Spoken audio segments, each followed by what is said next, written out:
Ndugu zangu, Warumi 5 mstari wa kwanza, kwa hiyo kwa kuwa tumekwisha kuhesabiwa haki kwa imani, tuna amani na Mungu kupitia kwa Bwana wetu Yesu Kristo.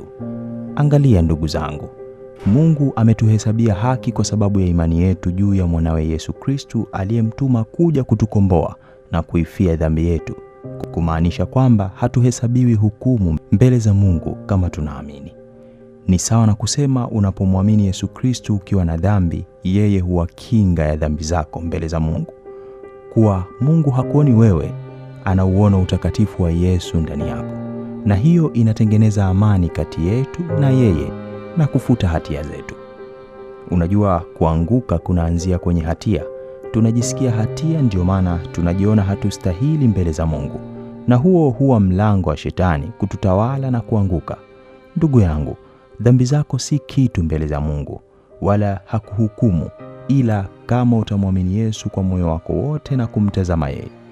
Warumi 8 mstari wa kwanza, sasa basi hakuna hukumu ya adhabu juu yao walio katika Kristo Yesu.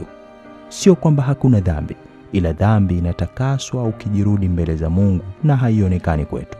Sisi ni wasafi na watakatifu kwa toba, kila tukianguka kwenye majaribu, kwa sababu Yesu amesimama mbadala ya hiyo dhambi na hakuna hukumu. Fikiria mtu ana deni kubwa, kisha anatokea mtu anamlipia deni lote baada ya kukiri, na madeni hayahisabiki tena. Utajiuliza, kwa hiyo basi tumwamini Yesu kisha tutende dhambi hatuhukumiwi? Hapana. Hukumu ya Mungu ni kutuvuta karibu naye kwa kutuonyesha hiki hakifai kutokana na matokeo ya unachokifanya. Warumi 1 mstari wa 18, kwa maana ghadhabu ya Mungu imedhihirishwa kutoka mbinguni juu ya uasi wote na uovu wa wanadamu waipingao kweli kwa uovu.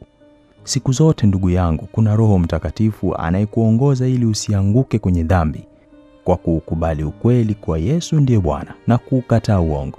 Nje ya hapo, ukiishi mbali na ukweli, dhambi itakuwa na makali kwako, maana hasira ya Mungu tayari imeshadhihirishwa juu ya hilo.